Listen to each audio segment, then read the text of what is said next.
Oídme, amigos, he visto con los ojos soñolientos algo que quiero contaros.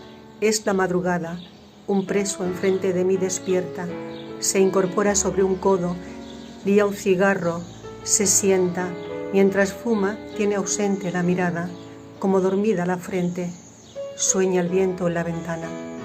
Tira el cigarro, se inclina, saca un pedazo de pan, se lo come lentamente y después rompe a llorar. Quizás no tenga importancia, yo os lo cuento. Ya sabéis que a mí las losas me han gastado hasta los huesos del corazón, pero ver llorar a un hombre es algo siempre tremendo. Y este preso no es un árbol que se ha roto, sigue ileso, pero de pronto ha venido todo lo suyo a su encuentro.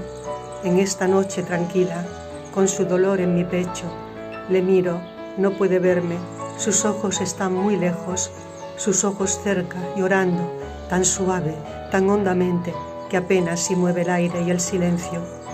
Una alerta le estremece. Por el patio se oye cruzar el relevo.